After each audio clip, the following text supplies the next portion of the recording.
Organizers with the Amazon Labor Union held an election where they asked their fellow workers where they reckoned the $10 billion in profits should go towards. The resounding answer was a $30 an hour starting wage. Which side are you on? Last Week in Southern Labor is a segment that we do every single week where we talk about what happened in the labor movement in the South last week. Because not enough people talk about it, so we want to make sure that we do. So here's what workers in the U.S. South and the colonies were up to in the week ending on the 10th of November. In new election filings, we had 200 nurses at Ascension Seton Medical Center in Austin, Ascension Seton Medical Center, Austin, in Austin, Texas. 200 nurses there filed for a union election with National Nurses United. Workers likely led or pushed by their employer and represented by the National Right to Work Foundation at IMI Kentucky in Bowling Green, Kentucky, filed a petition to decertify the General Drivers, Warehousemen, and Helpers Local Union Number 89, a Teamster affiliate, as their union. The employer filed a petition for a union election after a majority of the 23 workers at a Starbucks in Durham, North Carolina, showed support for unionization with Starbucks Workers United. 4 maintenance and engineering workers at EMCOR Government Services in Alexandria, Virginia, filed for a union election with the International Union of Operating Engineers, Local 99, IUOE. Workers likely led or pushed by their employer at Bloom Medicinals in O'Fallon, Missouri, filed a petition to decertify UFCW Local 655 as their union.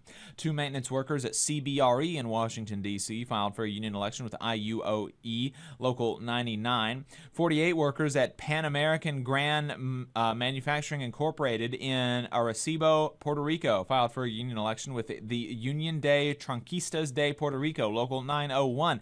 Google says that Tronquistas translates to trunk, so this is the trunk union. I'm not sure that I understand the naming convention there, but on to the next one. 3 maintenance workers at Amentum in Springfield, Virginia, filed for a union election with IUOE, Local 99, and 33 workers at High Profile Dispensary in Columbia, Missouri, filed for a union election with UFCW Local 655. 50 workers at Morton Salt in Cape Canaveral, Florida, filed for a union election with the United Steelworkers International Union, USW. The employer filed for a union election after a majority of the 62 workers at Quikrete, San Antonio, in San Antonio, Texas, demonstrated majority support for unionization with the International Brotherhood of Electrical Workers Local 657.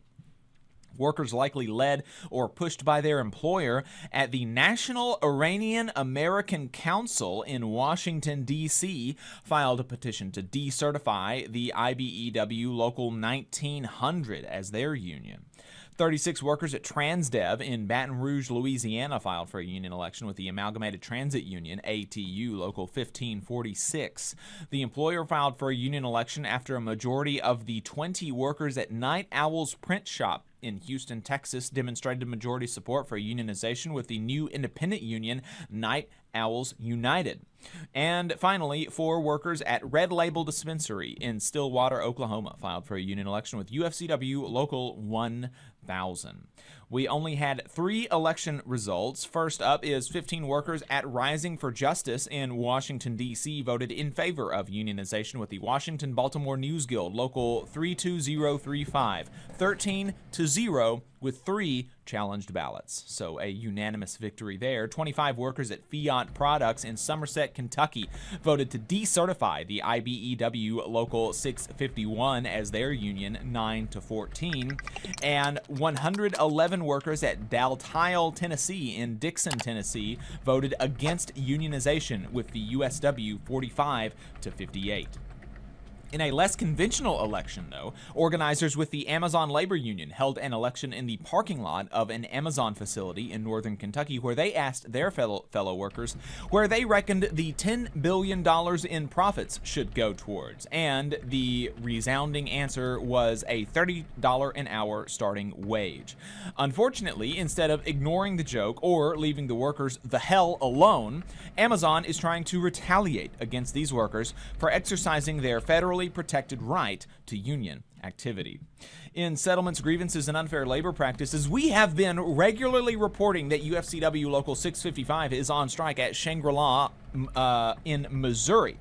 But unfortunately, we have been engaging in, unwittingly, fake news. Since we hadn't heard anything on this front for so long, we reached out to the union, and they told us that actually the strike was short-lived and many of the workers were fired. But there was a great resolution to this because, and I kid you not, only hours after I spoke to the local union president, the NLRB released the following announcement. On October 26, 2023, the regional director of Region 14, St. Louis, approved a settlement agreement under the new CMEX doctrine between Shangri-La, a Columbia, Missouri cannabis dispensary, and the United Food and Commercial Workers Union, Local 655, that resolved 15 unfair labor practice charges covering dozens of unfair labor practice allegations, which were set for trial on October 30th. Among other remedies obtained in the settlement, Shangri-La agreed to recognize and bargain with UFCW Local 655, pay back pay to 10 terminated employees, offer reinstatement to 5 terminated employees, and pay front pay to 5 terminated employees in lieu of reinstatement. They also have to pay damages to a terminated employee for the interest on a high-interest loan that an employee was forced to take out because of their termination. They have to rescind their ban on employees on the terminated employees being in public areas of Shangri-La, and they have to rescind certain provisions of its handbook and non-disclosure agreement. So, an overwhelming and unambiguous win here from the strike that was apparently short-lived, that there was serious retaliation for, but that they were able to win bigly at the National Labor Relations Board. So, so looking forward to many, many more CMEX rulings. Hey, 5 seconds. Just wanted to say that this is only possible because of our donors. If you want to see more of this, then consider donating yourself at tvlr.fm/donate. In updates on strikes and bargaining, the Valley Labor Report, Alabama's only union talk radio program, conducted a marathon fundraising live stream over the weekend to support 2 groups of striking workers, the UAW members at Mack Trucks in Florida, who have been on strike for over a month fighting for real wage gains, reinstatement of COLA, and elimination of tiers, and BCTGM members who manufacture soy protein for IFF in Memphis, Tennessee, who have been on strike since June, refusing concessions. Their employer is asking to take away paid breaks. They want to take away overtime protections and more. You can still donate to the fundraiser at tvlr.fm/strike fundraiser. The National Staff Organization, which is a union that represents a lot of union staff, yesterday announced that they would be imposing sanctions on the National Education Association, which is the country's largest union, because of their refusal to come to a contract with their employees who have been without a contract since June. The sanctions means that now NSO members will boycott any event or program hosted by the National Education Association. That's a big deal. Very big deal. From Bloomberg, Honda will hike the pay of some U.S. employees by 11% following the UAW's historic contract victories at the carmaker's unionized Detroit competitors. And Nissan is saying that it aims to be an employer of choice, offering compensation and benefits above market norms, and will continue to monitor conditions to maintain our competitiveness. And Subaru has had an internal memo leak saying that, quote, many, unquote, employees have asked it to respond to the UAW's Big 3 deals, and the company plans to do so this month. So we'll have updates for you on the Subaru front as we get them. Additionally, the UAW has dropped authorization cards in at least Subaru locations. So if you are a Subaru employee who is hearing me, or you know Subaru employees, go to the UAW's website and sign an authorization card. Attendees at the 2023 Autobahn Leadership Conference in Estes Park are learning as much about labor contracts as conservation efforts this week, because the union employees at the National Autobahn Society brought their fight for a fair contract to the conference, holding rallies and educating attendees from Autobahn chapters across the country about their struggle for a fair contract that will strengthen the organization. The International Brotherhood of Teamsters froze national negotiations with Anheuser-Busch after the company refused to fix and improve health care benefits for workers and retirees. The current 5-year agreement expires on February 29, 2024. The Teamsters Anheuser-Busch National Negotiating Committee presented a proposal last week to Anheuser-Busch to eliminate an unfair, costly, 2-tier health benefit system that punishes workers hired after March 1, 2019, and to restore retiree health care coverage. As negotiations over health care were taking place, Anheuser-Busch InBev announced its $1 billion stock buyback program to reward wealthy investors. This comes after the beer conglomerate paid out $11.62 billion to shareholders in the form of dividends from 2019 to 2022. There are currently 5,000 Teamsters working at Anheuser-Busch across 12 breweries in the United States. Teamsters brew, package, and ship beer, safeguard the facilities, and drive the world-famous Budweiser Clydesdales.